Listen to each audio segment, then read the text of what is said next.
Welcome to Survivor Turning Back Time, the podcast, the Survivor podcast where alliances are made up and the votes don't matter. They do matter. They very much do matter. That's the whole reason that the show goes on. I don't know, there's a lot of people who don't think the votes matter this season. I am your host, Stephen Labine, with, as always, my co-host, Jared Sheldon. Jared, how you doing? Oh, Stephen. Oh. Oh.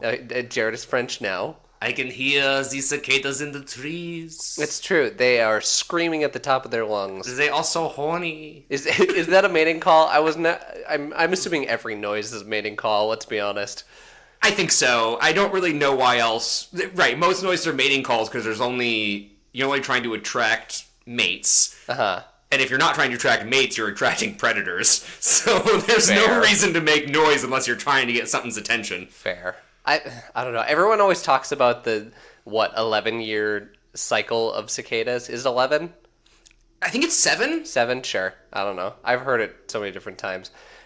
And every year I hear them screaming, so I'm sure there's multiple cycles going on. I was going to say that's the problem. Like, an individual cicada cycle is whatever, 7 years, but then there's another cicada cycle the next year, and the next year there's, more than 7, or there's enough of them that they're staggered. But everyone always tells me, oh, this is the year, this is the cicada year, and I'm like, isn't every year the cicada year? I hear them all the time. This is the year where the cicadas are real horny. Says who? Who is deciding this? Literally them. Oh, okay, that's fair. Yeah, we're back. It is a day after the sick recording. Yes, we are past the plague cast. The fever has broken. Yeah, this is the plague and a half cast. It's not quite the plague cast. I'm not as sick, but still sick. So we're gonna get through this. And I'm gonna drop those sick beats. Okay, I want to hear it. We discussed this. We're not. We're doing. No. You promised, so here it is. I have no idea how to do that. You're living up to the delivering less. Promise nothing and deliver less. We got 3 episodes left. This episode, next episode, and a finale. Is the finale a 2-hour? I think so. Okay. I did not check. Okay. It should be. Every other finale is a 2-hour, or at least 2-hour. I've seen a 3-hour, and boy, it's long. That's too long. That's too long. The length of the Batman movie, that's too long. Tell that to Winners at War. Oh, they probably had to do a lot of, it's a lot. Celebrating people. It didn't drag as much as I thought it would, but it was long. But yeah, you wanna get started with this episode? Yeah, we could just stay here for a while. Fill up a whole hour before we start the episode. No. Okay.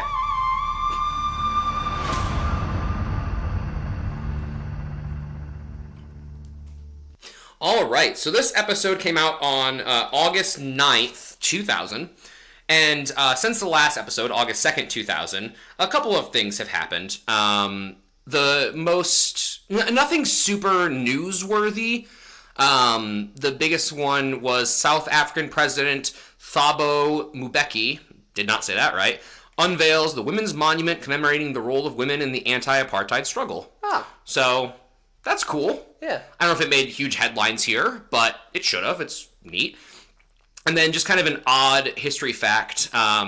The Confederate submarine H.L. Hunley is raised to the surface after 136 years on the ocean floor. I'm sorry, the Confederate submarine? Yes, that also piqued my interest. So I Googled the H.L. Hunley as someone who loves history. It was the first combat submarine to sink a warship, even though it did not completely submerge underwater. Okay. It sunk the USS Housatonic? I don't know why we're naming warships in the Civil War like they're a bad club song, but moving on. And then it did the most important thing and killed 21 crewmen. Oh, okay. Because those were members of a slaver's rebellion, and their deaths should be celebrated.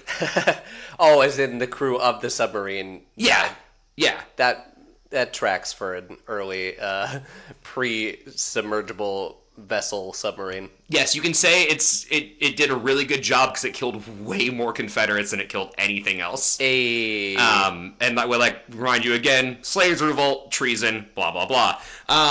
The number one song is no longer It's Gonna Be May.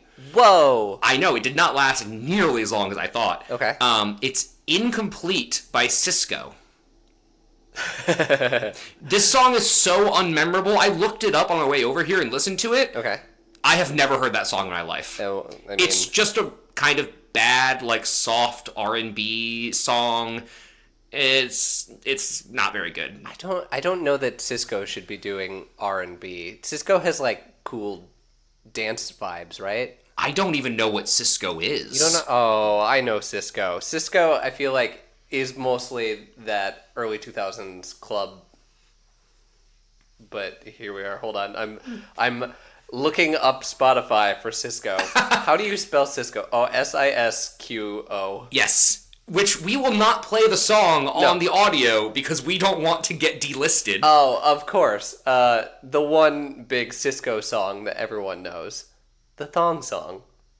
Wait, is that's what it's called? You don't know the thong song? No. Oh, that thong, thong, thong, thong. Like the way your booty goes.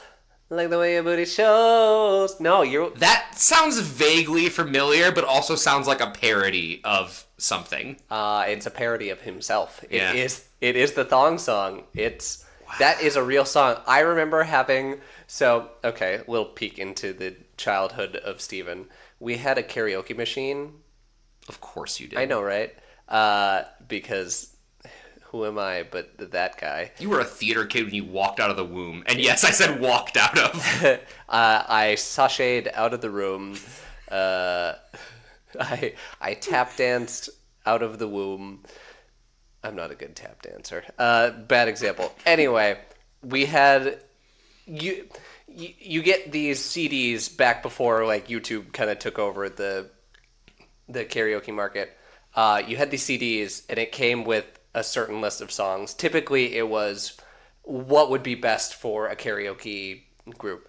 Most of them are classics like oldies, Build Me a Buttercup, My Girl, whatever. One of them though, the thong song by Cisco.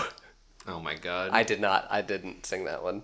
No, you grew up in suburbia Minnesota. Well, yeah, it doesn't mean it didn't get sung on that karaoke machine. It just means I didn't sing it. Yeah, okay. Yeah, anything else from that time? No, that's pretty much it. We drenched up a trader submarine, and South Africa did a cool thing to celebrate women stopping the apartheid. Mwah, beautiful. Chef's kiss. Yeah. Okay, well then let's get into episode 11, Long Hard Days. It's, the cracks are there. It is, this episode is aptly named. We spend a lot of time in this episode talking about how kind of bored and over it everyone is. Which I think is pretty cool, actually, from going back from a 41-42 to now this. Everyone who's on the new seasons has seen Survivor. They love Survivor. Yeah. They are all super fans. Or at least they're so excited to be there. And, it is the two new seasons because of COVID were shorter, and now it seems like they're going to keep it that way at, I think, 26 days? 28, I believe. 28, okay. Still, you're shaving 10, 11 days off. We're on day 31, so we're already deeper in than those seasons go. And these people had no love for being on Survivor. They didn't grow up watching it. It didn't exist. So they're just kind of miserable, and they want to go home, and they are vocal about that. Uh-huh. And it's really refreshing to just see people be like, yo, this sucks. It does. There's nothing to compare it to. There's no real idea of what's going to happen when you get there. I think they were prepared for the survival aspect. They weren't prepared for the boredom that sets in. You're there at this point almost a month. An entire month. And despite a bowling alley built by Sean, there is not much for entertainment there. I will say this one time, and one time only, and I don't even full-heartedly mean it. Okay. Maybe Sean was onto something. Ooh. Nope, it didn't sit right. I feel gross. I had to quick Google. You were right. It is 26, not 28 days. Yeah, that's a third. That they cut out a third of the time in these new seasons. I do not like that change. You don't? No. Oh, you want it to be the full 39 days? I do. I think it should live somewhere in the middle. I think they don't need to sit on the 3 days for every cycle. Once they figure out how to get more footage out of what is going on, you don't need to have 2 days of... 1 day of nothing, 1 day of challenge, another day of challenge, and tribal. That's fair. Maybe post-merge, you would cut it down to 2 days. Yeah. I don't know what that timetable would look like. That wouldn't cut a full third off. That would just cut probably, I guess that'd get it to like 31 probably. I think 31, 32 is about where the sweet spot is for me personally. Yeah. But, yeah.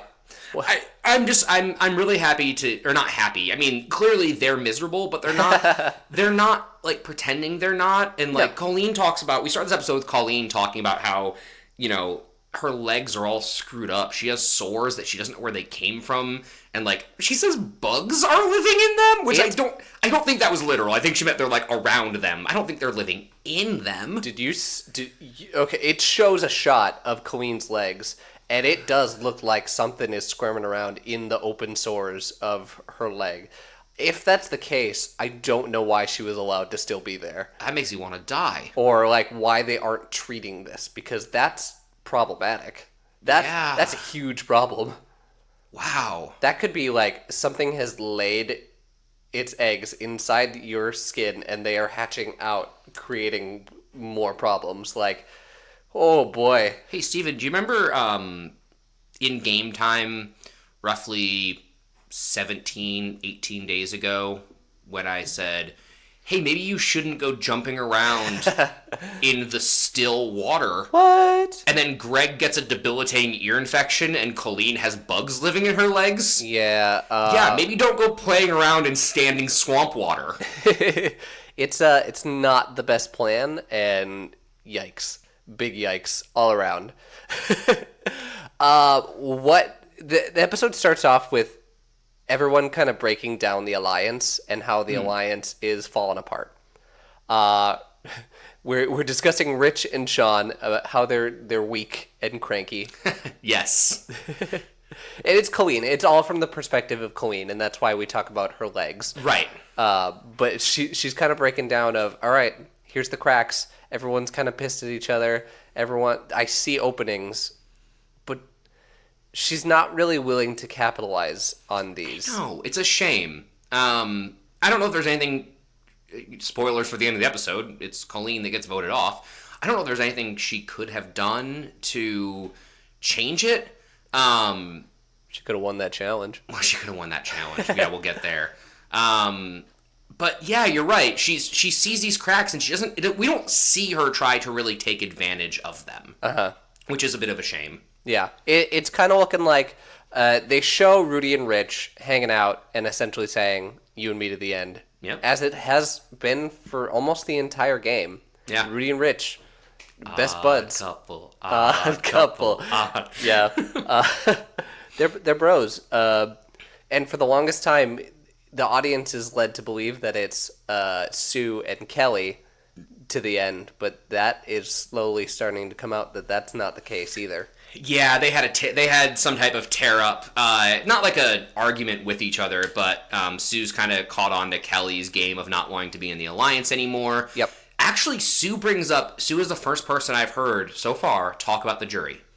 That's true. She says, I don't know what she's doing if she's trying to... She doesn't say the term play the jury, but basically being like, if she's trying to pretend she's not in this alliance so that she gets their votes. And just another reminder that Sue is ahead of everyone else as far as the structure of the game. Rich hasn't thought about the jury. Sue is thinking light years ahead of anybody else, and Sue is once again creating what this game is. Yeah, Rich is better at like manipulating people and getting his way. Yep. But Sue is the one who actually understands the architecture of the game. Yeah, which is interesting. It's beautiful. And they're on a collision course now. This is now that you're losing your last member of Pagong, this is where something's gonna have to give. There's a clear 2, there's a not so clear 2, and then there's Sean. Yeah. So I don't know. You use those pieces the way you want. Something could fall. Yeah, this is now. This episode tries a little too hard to convince us that it's not going to be Colleen. Spends a lot of time trying to convince us that Sean's going home. I'm gonna hold that thought there because I want to talk about that later. Okay. I just want to say that I'm glad that we're past all the Pagong members. I loved Colleen. I hope she comes back. But we'll get there. But the last few episodes, the votes did kind of feel like inevitable. I was kind of hoping that somebody would turn, but I expected it to be Toggy 5 in the final 5. Maybe Sean slipped through and went home at some point, but yeah, now we're to the real interesting stuff as far as voting goes. Yep. Thanks, Thanos. I am inevitable. We get to the reward challenge. This reward challenge, how they delivered the tree mail was kind of cute. They had a fake Trivial Pursuit card. Yeah. In the style of Trivial Pursuit, it wasn't exactly the same, but it was definitely, hey, we want you to know what this is trying to be. In the biz, we call that legally distinct. Correct. Legally distinct. I know nothing about that. Go listen to our theme song. Rudy talks about my brain isn't good, but he's glad that it's a brain challenge and not a body challenge. This is the only thing we get from Rudy pretty much the whole episode is he's just like, my brain isn't good, but my body's worse. My brain don't work so good, but my knees also don't work so good. And I'm like, same, my guy. Hey, you right. I get it. So the reward for this challenge is 1 night on a yacht. And it's very strange. Brought to you by Visa, Brought by to the you way. by Visa. They shoehorn that in there. But I don't know if that was on purpose or not, because he just holds up a Visa card. It's not shown. They don't directly show. I wonder if it's because they don't want to show the numbers, but also it doesn't feel like it was meant to be a corporate shill for Visa. It just seemed like, hey, we have the corporate card. This one's going on the yacht. Interesting. It stuck out to me like product placement, but Okay. You're probably right. I don't know. You might be right, too. I might be too cynical. The world needs a little bit of cynic. Oh, I got a lot of cynic for you. So this is just a trivia game. Everyone is on... they lay out 6 squares. You have to get 7 questions correct to win the Survivor Trivia. And they did this thing where if you are the last person on a section, so each 2 squares were a section, different colored, they would remove you from the game if you were the last one on that section. It's so close. It's so close to being the way that Survivor challenges get formatted to be interesting. Yeah. All I think they needed to change was, first of all, show us that, make it a little shorter. Yep. I think you said 2, but I think it was actually the earlier ones were 4 color, it was 4 of a color. There was just way too many questions to answer. But when you get past a tier, let's say I don't remember the colors, but let's say the first tier is yellow and the second tier is blue. Mm-hmm. Once you get to blue, you pause and he keeps reading the yellow questions until there's only one person left on yellow, and then they're gone, and then you're down to 4 or you're down to 5 or whatever. So that way, when you're watching it, you can think about I wonder who's gonna. It's tense. It's it's this person versus this person. Who's gonna make it to the next step of the challenge? Yeah. Rather than, oh, Rich and Sean are 5 places ahead of everyone else. Cool. Yeah, it didn't look like anyone was real ahead the whole game. It kind of seemed like one or 2 people would fall behind and then they would get cut. The only 2 people who got cut the entire challenge were Sue and Kelly. Yeah. And I mean, there were only... I am going to go and I'm going to challenge you on this. I'm pretty sure it was 2, 2, and 2, and then the final space. But I could be wrong. Or maybe it was 8. Maybe it was 2, 2, 2, 2, 2. Because I did clock that there were 2 colors. It doesn't matter. In the end, it really doesn't matter. It was really tight up until the very end where Sean and Rich get a question correct to move on to the final space, and then they have to do a tiebreaker. Were there any questions in pre-tiebreaker that really caught your eye?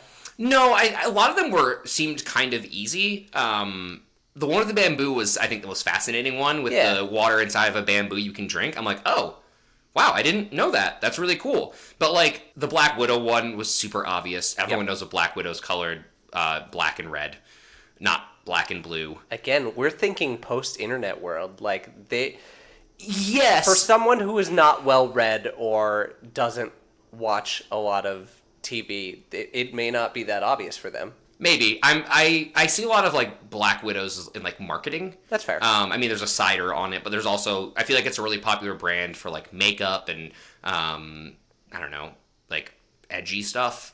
So I know what one looks like right in my head because it's been baked in my head from marketing. But, and some of them felt like they should have been known just from having survived on the island. Yeah, most of them were basic survival questions. Some were not as obvious. Like, you're right, the bamboo one was interesting. I guess in my brain, the logic there is that it was filtered through the plant, and then the plant kind of takes out most of the either toxins, or it's just storing just the water. Kind of essentially the same process in boiling, is it has to filter through something, so therefore, boom. I was right there with Rich, so I was like, well, the safe answer is boil it, because that you can drink pretty much any water that's boiled. Correct. Unless there's particles and stuff or whatever. But That's one where, Rich, you are technically correct. However, the best kind of correct. yes. When in doubt, boil your water, please.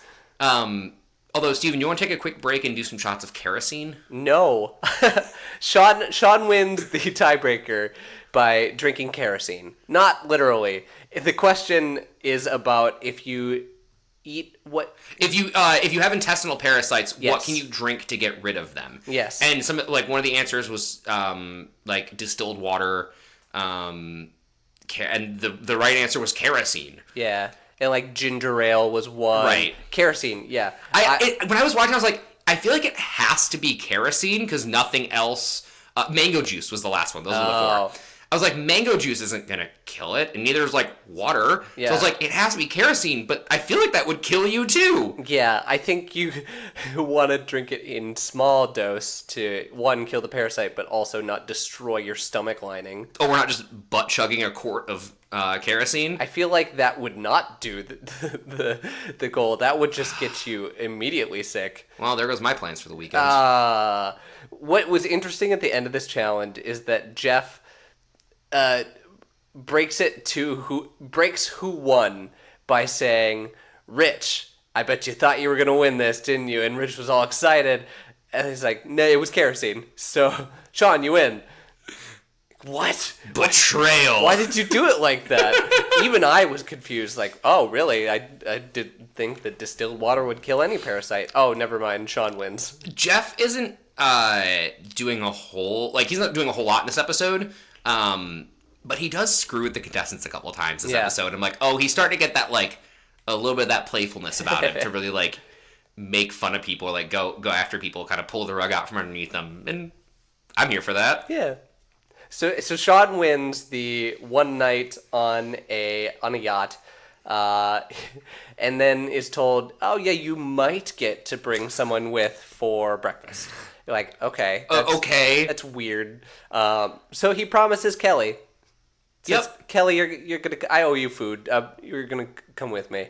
And then they get back to the beach. Heavy rains come in. Yeah, they don't go that night. Which initially I was like, why doesn't he just get time on the yacht right now? And then we find out later. We find out why. I had the same reaction of, wait, why didn't you just go? It's right there. Right. They brought it to the challenge. It's just sitting out waiting for you. Like, just go. Go right now. Have him row out to there. Row out to Snake Island. Get on your boat. You have to wait at Snake Island. You have to survive Snake Island, and then you're allowed to go on the yacht. Yeah. So everyone goes back to camp, and the heavy rains come in. Everyone's pretty miserable. And once again, the parachute is coming through. Yeah, they got real lucky they have that. They're going to milk that parachute for what it's worth. Why not? It's Also, genius. The yellow raincoats are still so much more valuable than anything else on this island. Everyone's wearing them except for Rich. Yeah. Rich, admittedly, while the rains are heavy and everyone is miserable huddled in this parachute, Rich is in his swim trunks, just walking around in the rain, doing his thing, Just doing his thing. thinking about maybe being naked. I was gonna say he'd be naked if he could. I mean, he probably could. No one was around. So. That's why he got Colleen voted off, because Colleen didn't want to be naked. So Jeff comes in the morning and says nothing about picking someone else. So you're like, oh, okay, well, fine. I guess that was nothing. I don't know why you would tell him that and then not do that. And I was like, Sean, negotiate with him. What are you doing? Hey, didn't you say that maybe we could get something out? Like I can bring someone. So then Sean gets on the boat. Jeff whispers to him, says, "Hey, you can bring someone for breakfast, but you got to tell me now." And to which Sean has to announce it to everyone, which is again weird formatting.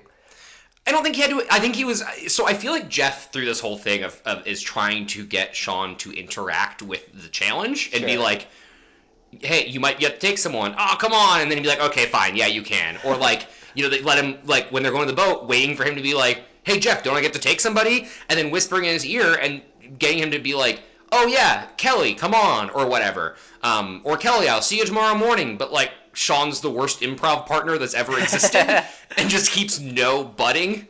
No. Oh, okay. Well, hey, you want to pick someone to come with? Like you should do that. So he announces to everyone that he has to pick someone, and he says, "Kelly,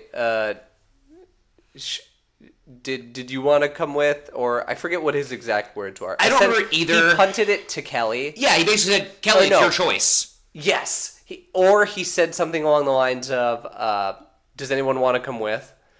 And you're like, dude, you already said to Kelly, like, why is this enough?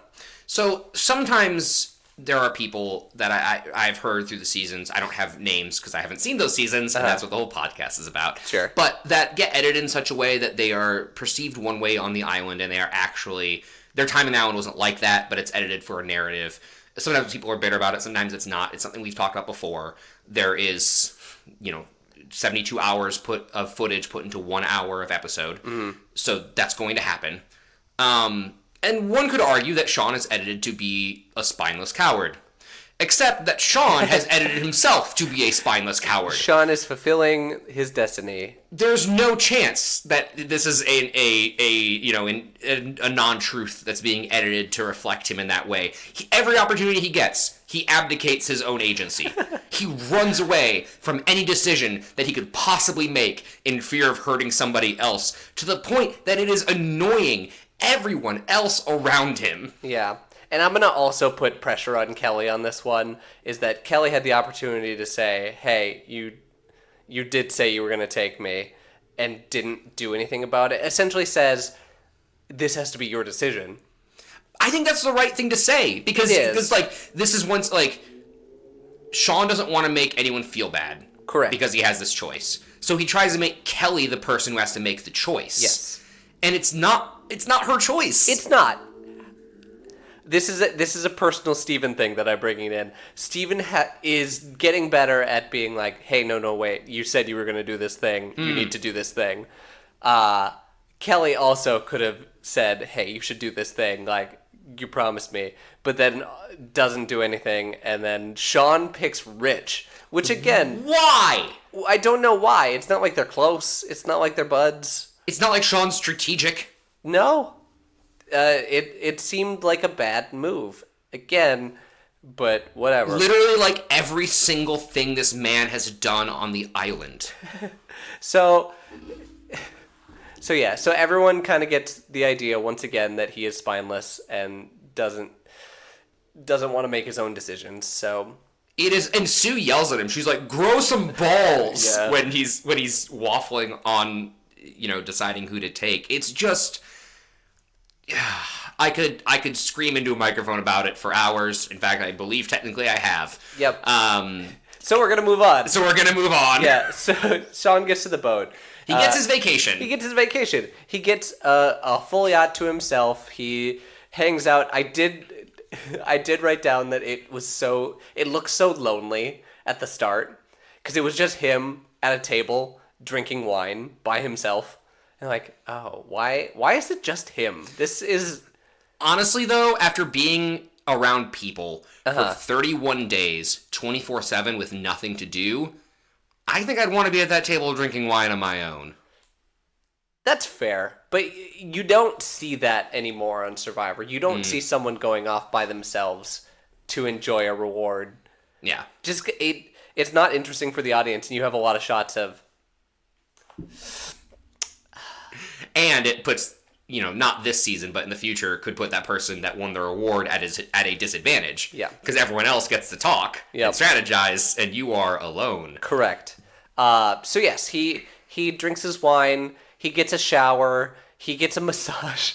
The massage was funny because he's being massaged and he says something about his ass. No, we need to go back further than that because sure. the editing of this was perfect. Okay, go on.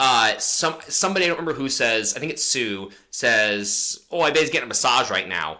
And Rich says, Sean's never gotten a massage. And Sue says something like, I hope he's just not making it weird. And then it cuts back to him getting a massage, and he says, is my ass as bony as it feels? There it is, you're right. And I was like, oh, he immediately made it weird. He made it weird. However, masseuse goes full on into it and slaps him in the ass. Yep. So, apparently it wasn't weird. She was into it. I guess. Into his bony ass. So he's all cleaned up. The camp talks about how he's getting a shower, getting a shave, like, oh, good for him. And then Jeff comes back. This is also weird because Jeff is enjoying this reward with him. Right. We see Sean sitting at the table eating dinner, and he's just like chatting with Jeff. We don't hear what their conversation's about, but they're just like hanging out. This was the most involved Jeff episode I think I've ever seen. He's just always there because he always has to do something. Anyway, he showers. Jeff comes in and he says, all right, we just wanted you to meet the captain before he goes to bed because he's not going to be steering all night. Like, of course not. Which I was like, that's weird. Okay. Yeah, if you're dropping anchor, like, of course. Well, I was like, that's weird. We're going to meet the captain. Okay. Yeah. Like, who is this for? To which you go into the room. He goes to meet the captain. Captain turns around, and it does take him a moment to realize, oh, you're my dad. Which, that's pretty much Sean's exact reaction to everything is, oh, yeah, that's cool. Like, that's the most, like, elated he gets. He gets a little happier than that to see his dad. This was the most excited I've seen him in the entire series, which is good. He got a nice moment. And this is the reason why it wasn't you go straight to the boat right after the challenge. But how did they get him there that quickly? I'm assuming... Did they just fly, like, all of the one loved one for each person to Japan? And then, like, all right, one of you are getting on this plane to Borneo. Like, come on. So I don't remember if there is a family reward member challenge coming up. Sorry, I said that really weird. A family reward challenge where a family member comes and you could win time with your family member. Yeah. That is my first instinct that's coming up. So they could just use that. However, I don't know why you would spoil that surprise with someone's family member already showing up. Or they just had, like, a certain group of family members waiting at the ready for this. Because like they do in later seasons, they fly family members out. They're there for one challenge, and if they win, they get to spend some time. But really, they're just staying there till the end so that they can fly home with their family. Oh, that makes sense. And then they can hang out at Ponderosa with the family, too. So, like, it's a nice uplift for everyone. Or was it going to be Sean's dad no matter who won the challenge? I would hope not. I really hope not, because that would have been weird. Or if... Sue, we want you to meet the captain. Oh, who the hell is this? All right. Okay, thanks, Captain. Thanks. Oh, you're Sean's dad. Oh, okay. Thanks, Sean's dad. I don't know. No, I'm really hoping that they had a backup plan in case anybody else won. No, I'm sure. It was very strange. Be transparent, Survivor. Just say, oh, this is what we're doing, so that it makes it easier for us and for the podcast, because we don't know. It's the levels of obfuscation on that are kind of weird. Yeah. Yeah, and weird that like they bring in another person to do breakfast then with Sean and his dad. Yeah, so then Rich comes for breakfast and eats with with Sean and his dad, but really he's not there for Sean and his dad. No. He's there for breakfast. So he's just shoving his face while everyone's asking him questions and like, I don't really care. I'm just eating the food. Well, and that's something else I kind of like about this season is I touched on it earlier. People are miserable and they are not shy about saying that they're miserable. Yeah. But also, they don't like each other. Some of them do, but yeah. We've now seen, I think, every single person. We've seen guaranteed Rich and Rudy. I feel like Sue as well. All flat out say, I never want to see these people again once I leave this island. I want to leave this island. I'm not here to make friends for life. I am here to win my money and go home. Uh-huh. I can just appreciate that. And Rich is like, I don't give one rat's ass about Sean and his dad. I'm getting as much nutrition in this corporeal form as I can before I am forced to leave this yacht. Smart. I did forget one thing that I thought was funny. When Jeff goes to pick up Rich, he yells from the boat, Rich, get your skinny ass down here. Like, Jeff, who are you? We have evolved into Sassy Jeff. Sassy Jeff. So everyone, they enjoy their breakfast, and then they bring everyone back to the beach. Rich, Sean, and Sean's dad. Who just kind of lingers around camp for 2 hours. Yeah. First, he falls out of the boat. Like, trying to exit the boat, he has a poor dismount and kind of falls on his face. Oops. Happens to the best of them. I've done that. It's hard to get off a boat onto a shore that you don't know how far down is. He does. He hangs out on the beach. He is shown the living arrangements. He's shown Super Pole. Super Pole is back. Didn't catch anything. Has not caught a single fish. But it's there.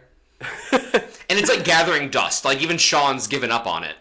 Everyone is asking him, like, oh, what's going on in the world? What have we missed? And Sean's dad, much like Sean, is oblivious. Milquetoast and oblivious.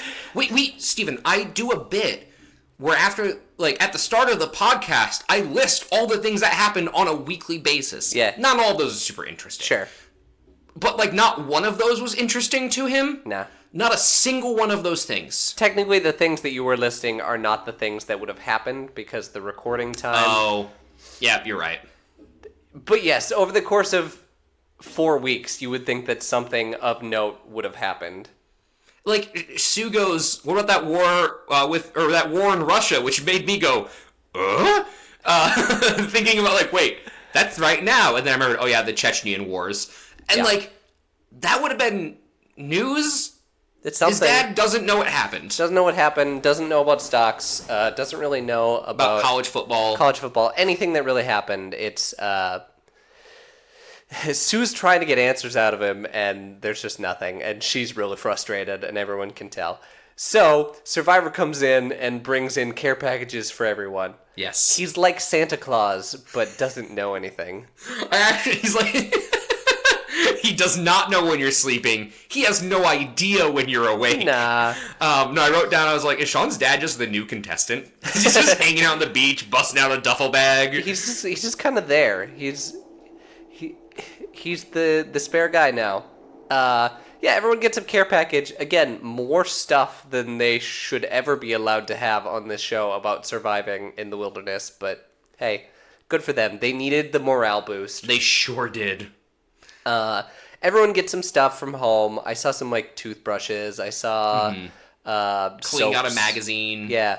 Rich got an email from a woman. So, didn't Rich say he has a kid? Yes. So I'm wondering if that... Because it seems like it was somebody that he's really close with. Yeah. I'm wondering if that is the mother of his children. Could have been a surrogate mother. My brain, again, thinking in 2022 logic, is that it's a weird kind of... I shouldn't say weird. It's a kind of throuple situation where it's the two are there, but Rich kind of involves himself sometimes whenever they want it. I was kind of thinking more like I don't know Rich's past life experience. Sure. He doesn't talk about how long he was out of the closet or anything like that. Like maybe he was married before and with like to that woman, and that's and had a child. Yeah, but clearly he's close with both of them, and it's like an email from her to her husband that he's reading. It's not directed to him. Yeah. It's just weird business as usual for these two people that Rich has now inserted himself into through these emails. But not himself. It's just been delivered to... all in all, it's just very strange. I didn't understand why this. Yeah, it could have been something more personalized, but instead it's printed off emails of two people's correspondence that isn't directed at you. Yeah. Yeah, no. It's weird. It's not extrapolated upon. Nope. So we won't either. Well, we just did. Okay, but wait, did you see the hat that Rudy got? Yeah. What is that? It looked like a flashlight hat, but maybe not. It had something on the front. That's what I was trying to figure out. Is it looked like a place for like, almost like that you'd put like a tube for like a beer pong. But there's no like it wouldn't attach to anything else, so that didn't make any sense. It could be. It could be one of those hats that has like a straw that comes along. But yeah, I don't know. I think it was for a flashlight. But that makes more sense what I just said. Who knows? We get into immunity for the worst immunity challenge I've ever seen. Wait, really? Okay. I have a strong opinion on this. They could have done this way better. Yes. They could have done this way better. The one thing that... So, for those that didn't see it or don't remember, basically it's a bunch of long boards all tied together. It's 6 planks tied together. And they have to stand on the planks for as long as they can. And the last person standing wins. Every once in a while, they will remove one of the planks so your standing platform gets smaller. This is why you're the host and I'm the co-host, because you could explain that so much more elegantly than I can. But their starting width was so wide that everyone was just standing there comfortably. For an hour. An hour. That was my biggest complaint for them, not for us. It does a time lapse for us. Yeah. It goes by very quickly. But they just stood there bored for an hour.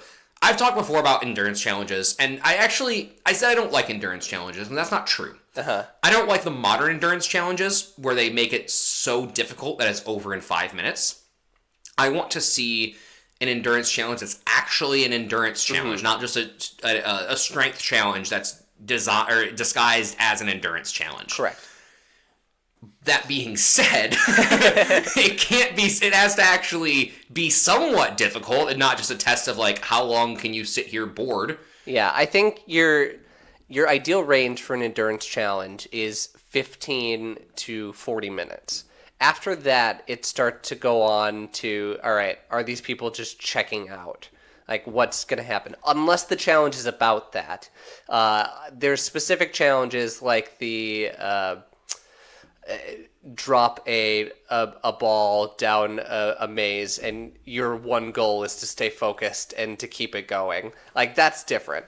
But if your body is just giving out after 3 minutes, then it's not a good challenge. If you're standing there for 2.5 hours, which is how long this challenge went, because I think he cut a board every 30 minutes. For the record, Jeff himself cut the board, hopped into the water, cut the board, and then took it away. Honestly, it made me so nervous because he just has an open knife. Yeah. And is just cutting the strings on these boards to then make the standing room smaller. And I'm like, oh my God, no one fall towards Jeff. Yeah.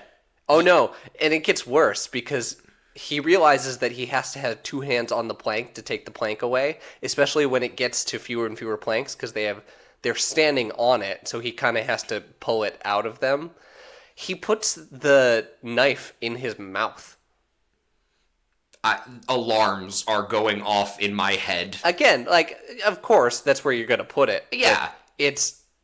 You're the host of a show with a knife in his mouth with people standing directly above you who could fall into your face.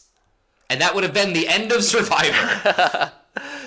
They've recovered from worse. I don't know, season 1, somebody getting stabbed and bleeding out in the South China Sea. It's not a good I don't know if it continues from there. Yeah. So yeah, they're on there for 2.5 hours. Most people are on there for a long time. Nobody falls for at least the first hour and a half. Yep. And then Rudy he does fall.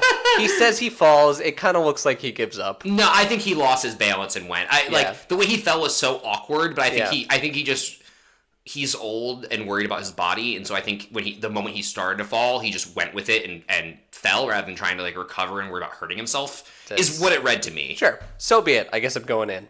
It was hilarious. Rudy falls, Rich falls, so it gives Rudy and Rich a lot of time to just talk strategy on the beach. And I loved Rich's play-by-play of what was going on. It was great. And Rich, while he was in the challenge, was annoying everyone by singing the 99 Bottles of Beer on the Wall song. I didn't think that was going to send him home, but I was like, man, they just voted off because he's annoying as hell right now.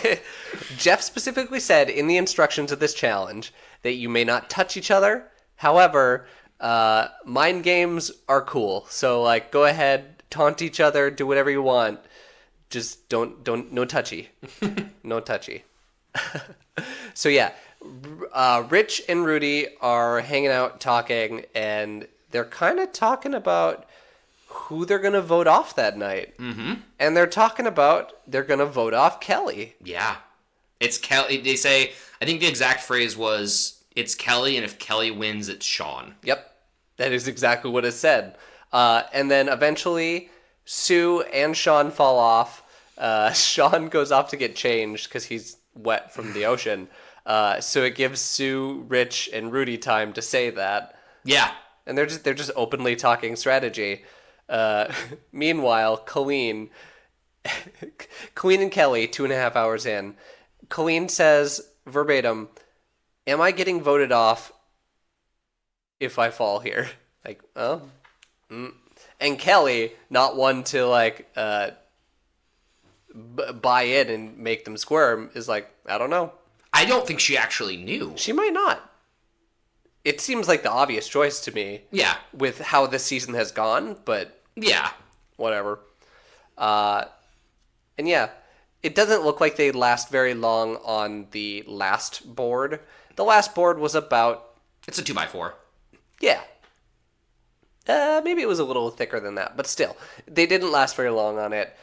Colleen tries to scoot down the board to give herself more room and unceremoniously yoinks into the ocean. So I said last episode I knew who went home this episode because Paramount Plus sucks. Yeah. And the description for next episode tells you that Colleen goes home in this episode. Okay. But I really wanted Colleen to stay. Yeah. Ever since Greg went home, Colleen is just so awesome. She's picking up the the way that the game works really well. She's not able to change her fate, but I don't know. She's great. And I feel like Colleen's the only person on this island still at this point that is still has good spirits about them and is still, I mean, she has bugs growing out of her legs and she's still being she's still being herself, and I don't know. That's not to put anyone else on the show down. I just think Colleen's strength and personality has surprised me pleasantly. I think part of that is due to the fact that what is about to happen is inevitable for her. She doesn't really make a push to save herself. She kind of has already, since Jervis was voted off, and even before Jervis was voted off, she knew this was coming. Yeah. So why not just enjoy your last couple days there? Which, who could have made that better?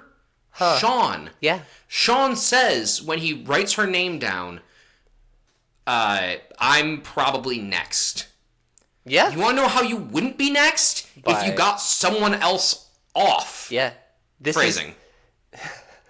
This is the time to make a move. Sean. You could have gone with Kelly and Colleen to change the game right then and there. But she didn't. But the man can't make a decision and hurt someone's feelings over eggs. Yeah. Before we get into tribal, Kelly wins that challenge and wins product placement number 2. Oh, God. Dr. Scholes. Hi, Dr. Scholes. It was Welcome to Survivor. It was not mentioned. It's just Jeff post-challenge says, you worked really hard up there. Your feet must be tired. Here, what are you wearing to tribal council? Jeff, what do you think she's wearing? She has one pair of clothes and one pair of shoes. Here's Dr. Scholes. Put those in your shoes. What? Okay. Oh, okay. Hey, thanks. Weird. Also, talking about the challenges, the last few challenges, reward has been more important than immunity. Like, it's been weighted more heavily in the show. The reward challenges have been more grandiose. They've had, not all reward challenges are created equal. One is a slice of pizza and one is a yacht. Crazy. They spend a lot more time in the episode on the reward challenges and the spectacle of the reward challenges than they do the tension of who will win immunity and be safe. Yeah. And I think once they figure out that they can, if they give them time post-challenge to strategize, and once strategies really become more of a part of this game, they will spend more time dwelling on the post-immunity challenge circumstances so that everyone can kind of, what's going to happen? Ooh.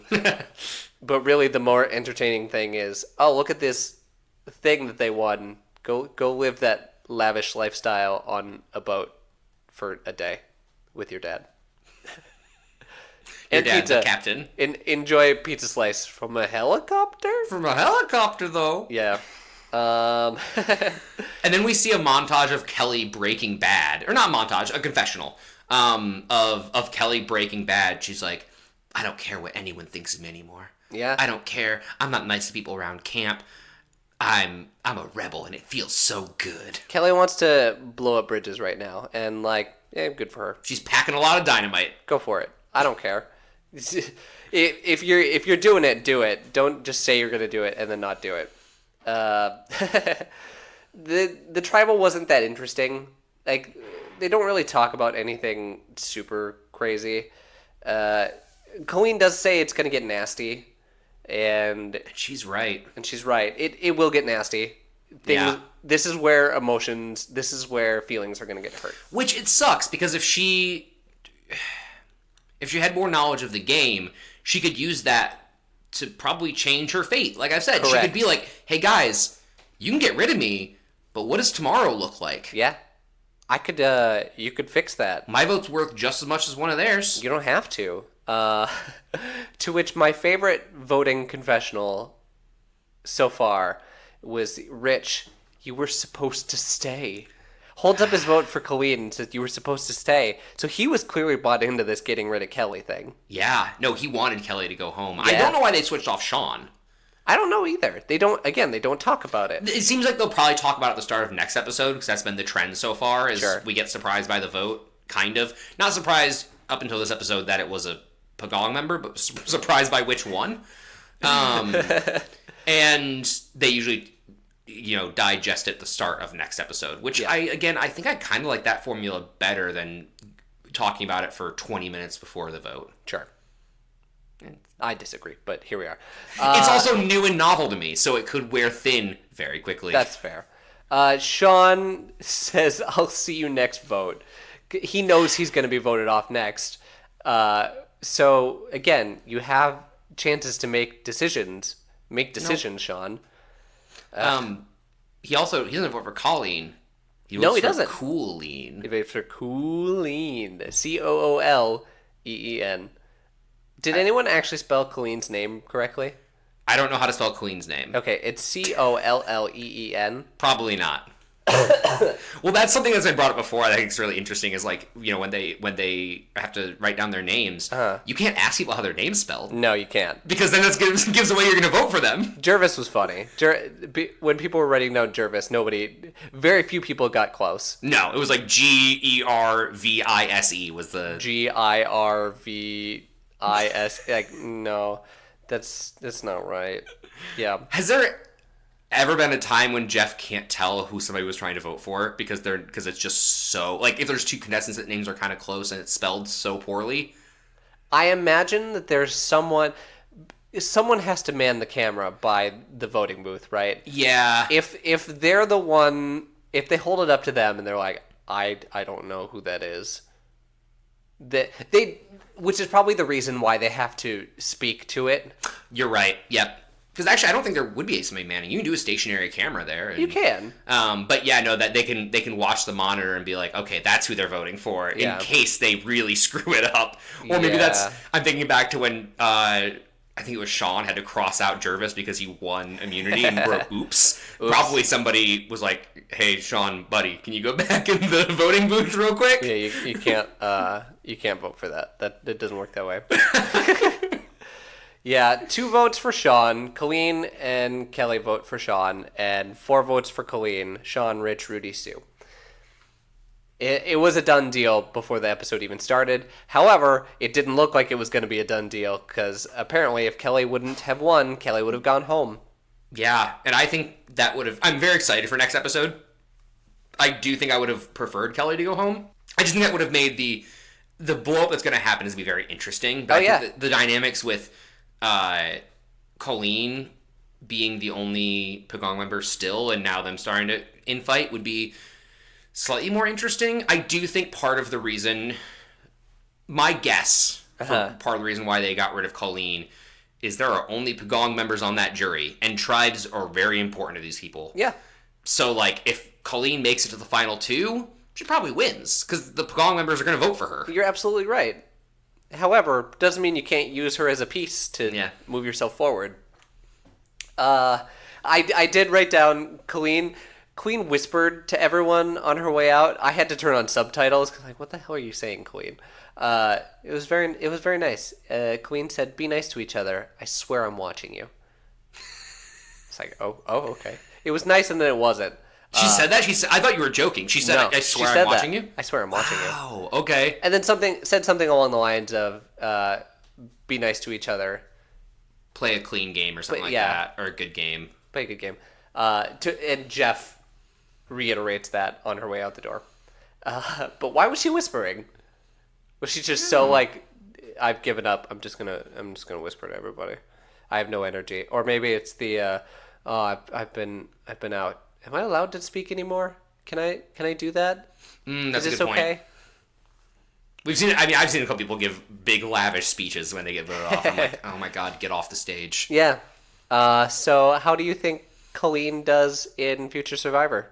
I actually think she could do pretty well. Huh. Like I said, I think she woke up to the game a little too late. But she says in her post vote off confessional with us, she's like, if you had stuck me on Toggy, I think I could have won it all.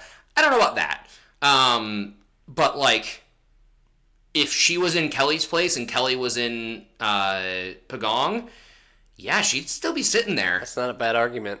And she probably wouldn't be in the rough place that Kelly's in. Yeah. I can't see her making hard decisions, though, to get herself to the finals. Which, it's now you're at that point where people are going to have to make tough decisions. I mean, we see in the episode preview that a showdown is going to happen. People are going to start hurting feelings. That's true. I'm interested to see what it would have looked like if she had been with Sue. Like if that friendship that Sue develops with Kelly and then breaks had been with Colleen instead. Because then you would have had a true... Because I don't think Sue and Kelly are going to be aligned in this next episode. No. We see them in the preview screaming at each other. So you'd have a true Rudy and Rich versus Sue and Colleen, and then Sean exists. You're right. So I actually, you're right. I think my number one concern with her would be not being able to make like a tough decision. But I think she played the game pretty well with the card she was given, but she wasn't a leader in it. Yeah. So if she was in a season where she didn't have to be a leader to win, she could do well. She might be able to do well. I don't see a world where she wins a season, but one where she, does pretty well. When do you think she comes back? She does come back. She does not. Oh, you said when? I know. I tried to get your hopes up, and then I crushed it. That's really sad. David. Yeah, Colleen kind of distances herself from Survivor post-Survivor. However, is one of the most successful that makes the acting run. Whoa. Okay. Is a leading character in a major. I shouldn't say major. A major motion picture, The Animal, with Rob Schneider. Oh wow. She plays the female lead in The Animal. And I had this moment when I was doing this research. I was like, oh my god, that is Colleen. I started this podcast out by saying she looked like the romantic lead in every 90s movie. Yeah. And there it is. There it is. I say that. She also did one episode of that 70s show, and then one episode of another TV show that I didn't know, so I didn't write it down. But then kind of gets out of Hollywood, too. I saw some speculation, and I'm not going to say that this is fact. I'm going to say that this is speculation from the Survivor community, that she saw the kind of gross stuff that happens in Hollywood and said, I don't want any part of that. Yeah, that makes total sense. Even if it's just speculation, it doesn't have to be... We're both in the acting profession in some way. We're not in Hollywood. But, we have friends that are, and the spectrum of gross... it's a wide spectrum. It's not all Harvey Weinstein. It's not all necessarily all sexual either. There's gross nepotism. There's gross, politics of people tanking productions because they're mad at somebody or whatever. Yeah. And all of that is exhausting. The industry is exhausting. I could totally see that happening to her. Yep. And for a young, talented, impressionable woman, if you don't have any support in that industry, someone could very easily take advantage of you. So, like, if you are in the acting industry, if you are in LA, if you're in New York, or if you're just in a local area, take care of your friends. Take care of your people. If someone says something's fishy, follow up with them. Please do. And if something has happened to you, and you are able to say something, even if it doesn't have to be publicly, find, a higher up at the theater or at the, theatrical or at the movie production or studio or whatever. Because if it's happened to you from somebody, you're probably not the only one. Correct. If you saying something will prevent this person from doing horrible things to the next person.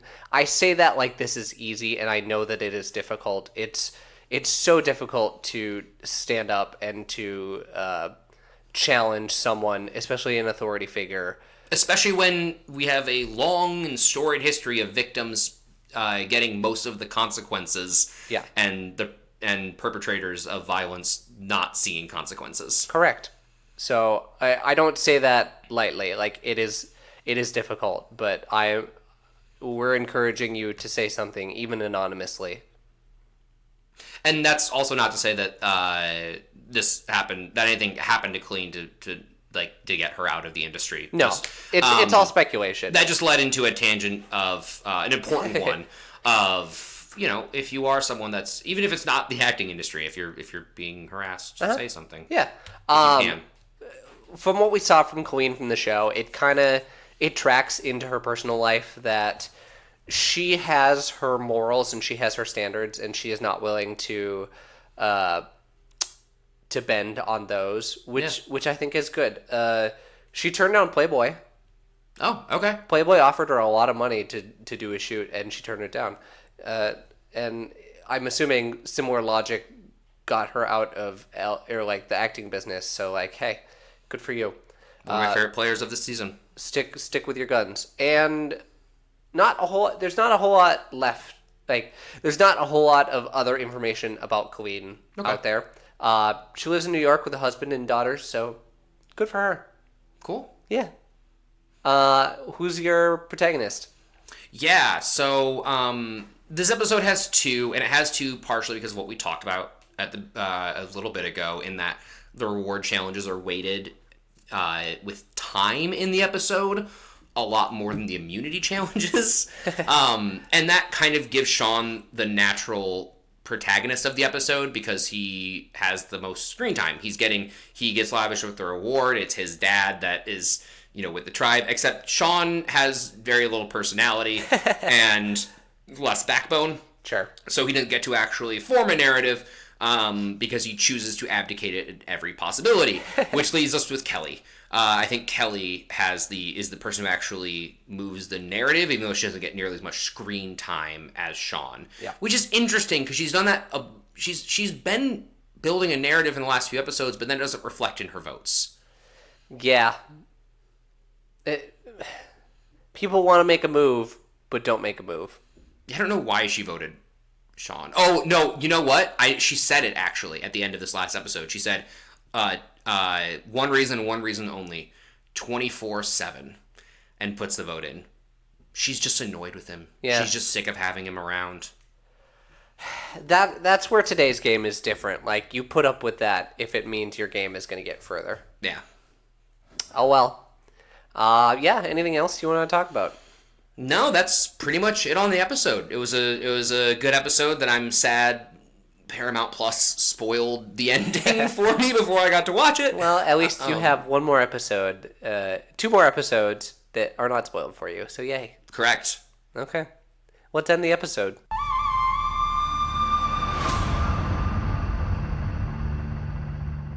So that'll do it for this episode of the Survivor Turning Back Time podcast. Episode 11. Oh, it feels good. We're almost a full season in. So we're closing in. We got one more episode of regular episode, and then we got a big finale special. I'm assuming it's going to be longer because we'll have a lot more to talk about. So just stay tuned for that. And we may have a bonus episode coming out. Yeah, we do. Just keep your eyes peeled on the feed.